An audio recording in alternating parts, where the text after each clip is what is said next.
13,8 billion tahun yang lalu. Seluruh alam semesta lebih kecil daripada sebiji atom. Kemudian, ia mulai mengembang. Bagaimana Al-Quran boleh membicarakan tentang hal ini 1400 tahun yang lalu? Kita hidup di dalam alam semesta yang luasnya tidak dapat dibayangkan. Terdapat lebih daripada 2 triliun galaksi. Dan setiap galaksi mengandungi berbilion-bilion bintang. Sejak dahulu lagi, soalan paling asas yang sering ditanya oleh manusia adalah sama. Dari manakah semua ini berasal? Sains modern memberikan jawaban melalui satu teori yang besar, yaitu teori Big Bang. Bagaimana pula dengan Al-Quran? Kitab suci ini tidak hanya menyuruh kita untuk percaya, tetapi mengajak kita untuk berpikir dan merenung. Jadi, adakah kedua-duanya, sains dan Al-Quran, saling bercanggah atau sebenarnya saling melengkapi dan menguatkan antara satu sama lain? Mari kita lihat apa yang dikatakan oleh teori Big Bang. Teori ini menyatakan bahwa alam semesta mempunyai permulaan. Ia bermula kira-kira 13,8 bilion tahun yang lalu dari satu keadaan yang sangat padat dan sangat panas. Ini bukan satu letupan yang berlaku di dalam ruang kosong. Sebaliknya, ruang dan massa itu sendiri yang mula mengembang. Sebelum Big Bang, tidak ada ruang, tidak ada massa. Dan secara fisikalnya, tidak ada istilah sebelum ilmu fisik modern berhenti setakat di sini sahaja. Terdapat 3 bukti utama yang menyokong teori Big Bang. Pertama, alam semesta sedang mengembang. Pada tahun 1929, seorang ahli astronomi bernama Edwin Hubble mendapati bahwa hampir semua galaksi sedang bergerak menjauhi kita. Semakin jauh sesebuah galaksi itu, semakin laju ia bergerak menjauh. Fenomena ini dikenali sebagai anjakan merah kosmik. Penemuan ini membuktikan bahwa alam semesta bukanlah statik, sebaliknya ia sentiasa mengembang. Bukti kedua adalah radiasi sisa penciptaan, atau lebih dikenali sebagai latar belakang gelombang mikrokosmik. Pada tahun 1965, 2 orang saintis, Penzias dan Wilson, secara tidak sengaja telah menemui sisa haba daripada peringkat awal alam semesta. Radiasi ini dianggarkan berusia lebih daripada 13 bilion tahun.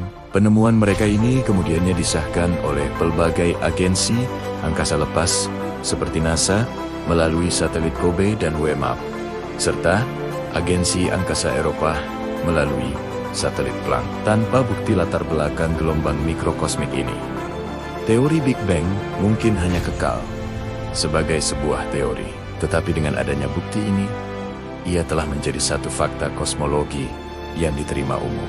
Bukti ketiga adalah komposisi unsur di alam semesta. Teori Big Bang meramalkan bahwa alam semesta awal sepatutnya terdiri daripada kira-kira 75% hidrogen dan 25% helium.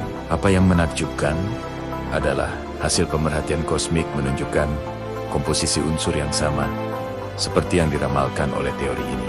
Ini memberikan sokongan yang sangat kuat kepada idea bahwa alam semesta bermula dari satu keadaan yang sangat panas dan padat.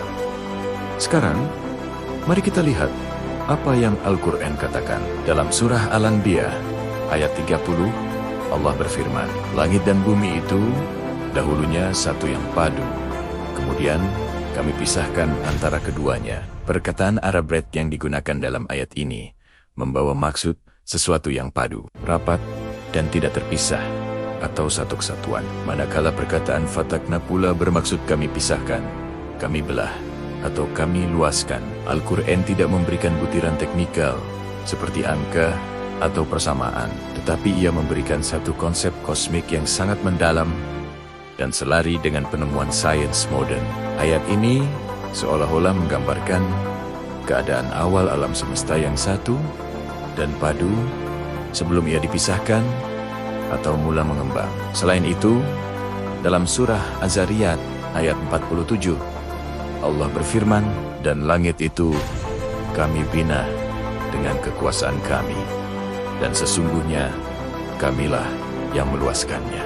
Perkataan Arab MC N yang digunakan dalam ayat ini membawa maksud sesuatu yang terus meluas secara berkesinambungan. Ini adalah gambaran yang sangat tepat untuk konsep expanding universe yang ditemui oleh sains modern. Apa yang lebih menakjubkan adalah alam semesta kita masih lagi mengembang sehingga ke hari ini sama seperti yang digambarkan oleh perkataan M, C, N itu. Penting untuk kita faham, Al-Quran bukanlah sebuah buku teks fisik. Ia tidak menjelaskan tentang zari-zara subatom, suhu plasma awal, atau persamaan matematik yang kompleks. Namun, apa yang jelas adalah Al-Quran tidak bercanggah dengan penemuan sains yang sahih. Malah, isyarat-isyarat di dalamnya tidak terikat pada satu teori sahaja.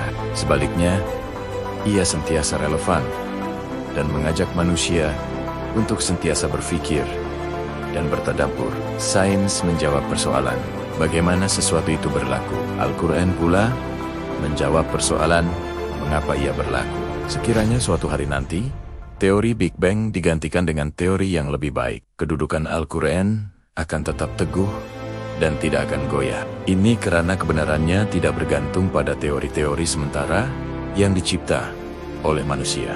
Teori Big Bang sendiri memberitahu kita bahwa alam semesta ini tidak kekal abadi.